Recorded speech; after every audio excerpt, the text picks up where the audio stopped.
Baik, Assalamualaikum warahmatullahi taala wabarakatuh. Alhamdulillahirabbil alamin wa bihi nasta'in wa ala umuri dunya wa din. Assalatu wassalamu ala asyrofil anbiya'i wal mursalin amma ba'du. Baik, perkenalkan, nama saya Muhammad Nurul Fahmi At-Taftazani. Di sini saya akan mempresentasikan makalah saya dengan teman-teman saya dengan judul Batasan Aurat Perempuan, Studi Kritik Sanad dan Kritik Matan, hadis riwayat Abu Dawud nomor 3580. Tugas ini diperuntukkan untuk memenuhi tugas mata kuliah metodologi penelitian yang diampu oleh Bapak Muhammad Nurdin Zuhdi MAG.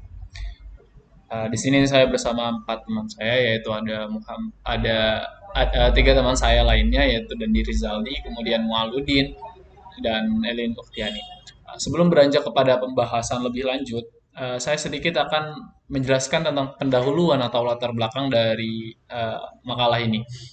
Sebagaimana kita ketahui bahwasanya Al-Quran dan hadis telah menjadi suatu dasaran hukum ataupun syariat dari berbagai hukum yang ada, baik itu yang bersifat mahdo atau gairu mahdo. Dan salah satu hukum yang kerap kali atau acap kali menjadi perdebatan dan seakan tidak ada habisnya adalah hukum tentang batasan aurat itu sendiri. Dan ulama pun berbeda pendapat satu sama lain. Tetapi para fuqaha ini sependapat, yang empat ini bersependapat bahwasanya selain muka, telapak tangan, dan telapak kaki adalah termasuk bagian dari aurat perempuan yang tidak boleh dilihat oleh mahramnya, baik di luar sholat maupun di dalam sholat. Nah, salah satu dalil yang digunakan atau yang melandasi uh, hukum ini adalah hadis riwayat Abu Daud nomor 3580, yang mana akan menjadi suatu hadis yang kelompok kami akan ulik atau kami bahas, baik itu dari segi kualitas, kuantitas, ataupun juga uh, dari segi matanya. Nah, pada kesempatan kali ini kami melatar belakangi makalah ini dengan beberapa pertanyaan. Yang pertama tentang bagaimana teks hadis yang berbicara tentang perhiasan atau aurat ini, kemudian kualitas hadisnya bagaimana, dan juga kami akan melakukan kritik sanad dan matanya. Beranjak kepada pembahasan yang pertama adalah teks hadis. Bunyi dari hadis yang akan kami bahas ini adalah hadis yang diriwayatkan oleh Imam Abu Daud, memiliki redaksi seperti ini. Hadasana Yaqub ibni Ka'bin al-Antokiyu al-Mu'ammal benu Fadlal Haroniyu qala hadatsana al-Walidu an Sa'id bin Bashirin an Qatadata an Khalidin qala Yaqub bin Duraikin an Aisyah radhiyallahu anha anna Asma'a binta Abi Bakrin dakhalat ala Rasulillahi sallallahu alaihi wasallam wa alaiha thiyabun riqaqun fa a'rada anha Rasulullah sallallahu alaihi wasallam wa qala ya Asma'u innal mar'ata idza balagat al al mahidha lam tasluh an yura minha illa hadza wa hadza wa asyara ila wajhi wa kafaihi wa qala Abu Dawud hadza mursalun Khalid bin Duraikin lam yudrik Aisyah radhiyallahu anha. Ya, kurang lebih artinya seperti ini. Uh, Telah menceritakan kepada kami Yakub bin Ka'ab al-Antoki dan Muammal ibnul Fadl al-Harani. Keduanya berkata telah bercerita kepada kami Al-Walid dari Sa'id bin Bashir dari Qatadah dari Khalid berkata Yakub bin Duraik berkata kepada Aisyah radhiyallahu anha bahwa Asma bin Abu Bakar masuk menemui Rasulullah SAW dengan mengenakan kain yang tipis. Maka Rasulullah SAW pun berpaling darinya. Beliau bersabda, "Hai Asma, sesungguhnya seseorang jika telah balik tidak boleh terlihat darinya kecuali ini dan ini." Beliau menunjuk wajah dan kedua telapak tangan. Nah, dalam kutub Tis'ah yang menjadi rujukan utama dari seluruh hadis, hadis tentang batasan aurat ini atau perhiasan ini hanya ditemukan pada satu, yaitu di Sunannya Abu Dawud dengan nomor 3580. Nah, setelah kami teliti menggunakan beberapa aplikasi digital seperti Maktabah Syamilah dan Ensiklopedia Hadis, juga kami menggunakan kitab-kitab rijalul hadis seperti Tahdhibut Tahdzib, Taqribut Tahdzib untuk meneliti para perawinya. Kemudian kami akan bagian kedua, kami melakukan telaah sanad dari sebelum menguraikan bagaimana sanad ini terbentuk. Kami akan memberikan atau menyajikan bagan, nanti bisa sama-sama teman-teman lihat. Nanti juga makalahnya akan saya beri di link deskripsi, silakan di-download. Dari tabel di atas, kita ketahui bahwasanya periwayatkan nama atau sanad yang pertama terdapat dua orang yang meriwayatkan hadis tersebut, yaitu mukharij hadis yaitu Abu Daud. Dia sebagai periwayat dan juga mukharij. Nah, adapun lambang periwayatan atau sigot tahammul wal ad yang digunakan yaitu hadasana, kemudian an dan juga qala. Tetapi yang paling dominan dari Sa'id bin Bashir sampai Aisyah adalah an.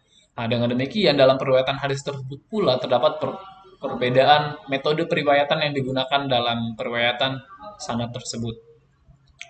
Kemudian beranjak kepada skema sanad riwayat Abu Daud. Nah, kami mencari hadis ini dengan kata kunci lam tasluh kemudian ayuro dalam maktabah syamilah, dan kami seperti tadi telah dibicarakan di awal, kami tidak menemukan hadis yang serupa dalam kitab apapun gitu, dalam kitab hadis primer apapun. Nah, hadis ini yang terdapat di Sunan Abu Daud nomor 3850. Kemudian jika dibentuk secara skema maka akan terlihat seperti ini. Yang pertama itu Asyak dan Khalid, kemudian Said, kemudian Walid dan Yakub dan Mu'ammal, karena ada dua orang yang sama-sama mendengar, kemudian baru kepada Abu Daud. Nah, skema di atas itu sudah terlihat cukup jelas bahwasanya yang paling atas tersebut sama, akan tetapi perbedaannya ada perawi setelah Walid ke bawah. Ada dua perawi yang tadi yaitu Yakub dan Mu'ammal. Nah, kemudian juga baru Abu Daud. Setelah menjelaskan skema bagian hadis tersebut, kami menuliskan beberapa biografi atau kami teliti para perawi dengan menggunakan ensiklopedia hadis, juga kita berjalur hadis. Maka data yang kami temukan seperti ini. Yang pertama yaitu Aisyah. Dia merupakan seorang sahabat. Kemudian juga dalam kitab At-Taqribut Tahdzib dijelaskan bahwasanya Aisyah adalah seorang yang makbul. Kemudian Khalid bin Duraik. Di sini ada satu data yang tidak kami ketahui, yaitu tahun wafat Khalid bin Duraik. Itu juga dijelaskan di teks hadis di atas oleh Abu Dawud bahwasanya hadis ini adalah mursal karena Khalid bin Duraik itu tidak bertemu dengan Aisyah. Kami pun tidak menemukan tahun wafat Khalid bin Duraik. Kemudian ada ada, nanti teman-teman bisa baca sendiri untuk mempersingkat waktu. Ini kan ada Khalid, kemudian ada Yaqub bin Ka'ab bin Hamid, kemudian ada Muhammad bin Fadl.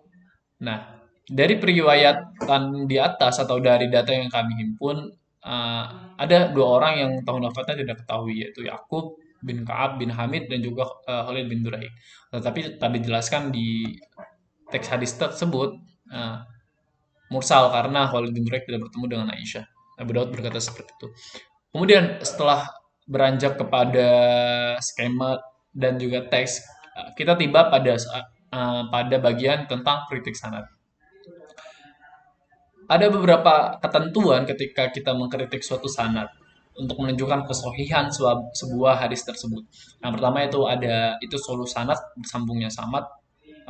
bersambungnya sanad, kemudian ada periwayat yang adil, kemudian periwayat mempunyai sifat bobit dan terhindar dari syadz, juga terhindar dari ilat.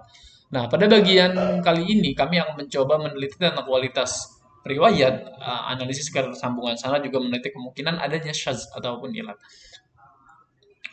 Dari meneliti kualitas rawi, bagian ini dimulai dari riwayatan tentang mukharij atau sanad pertama yaitu Abu Daud sampai kepada riwayat terakhir atau sanad terakhir yaitu Aisyah, dan untuk memudahkannya juga kami membentuknya dalam tabel. Teman-teman bisa lihat sendiri. Tabel atau data yang kami suguhkan adalah tentang tahun lahir dan wafatnya, kemudian gurunya siapa, kemudian muridnya siapa, juga penilaian ulama terhadapnya.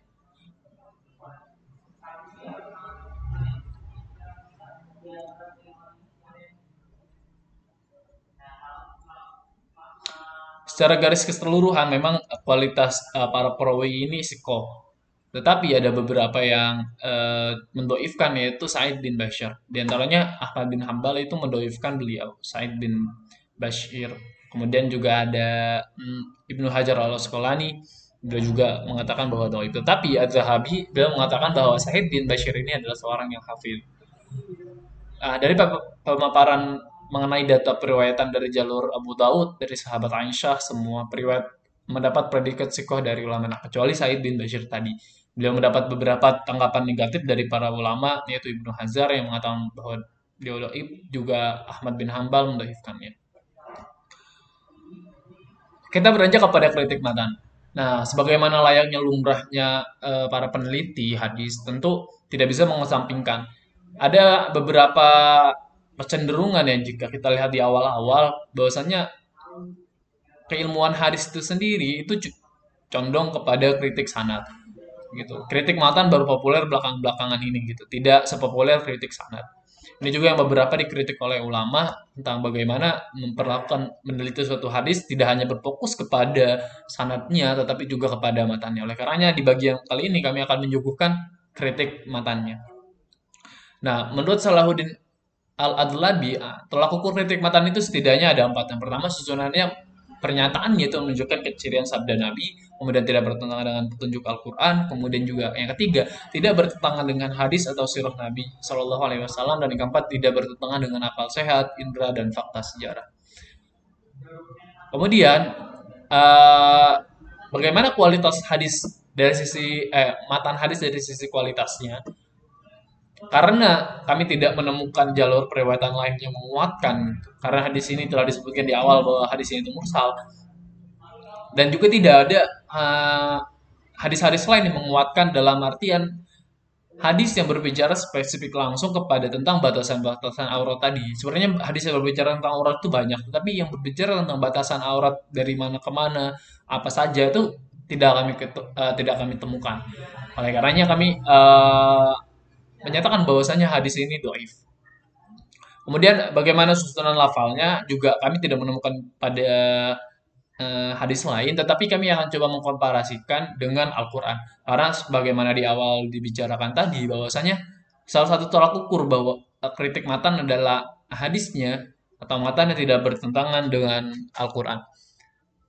Kami mengambil Quran Surah An-Nur ayat 31, yang kurang lebih artinya, dan katakan kepada para perempuan beriman agar mereka menjaga pandangannya dan memelihara kemaluannya, dan jangan menampakkan perhiasan auratnya kecuali yang biasa terlihat, dan hendaklah mereka menutup kain kerudung ke dadanya, dan janganlah menampakkan perhiasannya auratnya kecuali kepada suami atau ayah mereka, atau ayah suami mereka, atau putra-putra mereka, atau putra suami mereka, atau putra-putra saudara laki-laki perempuan mereka, atau perempuan sesama istri mereka, atau hamba sahaya yang mereka miliki, atau para pelayan laki-laki tua yang tidak mempunyai keinginan terhadap perempuan, dan janganlah mereka menghentakkan kakinya agar diketahui perhiasannya yang mereka sembunyikan, dan bertaubatlah kamu kepada Allah, wahai orang-orang yang beriman, agar kamu beruntung.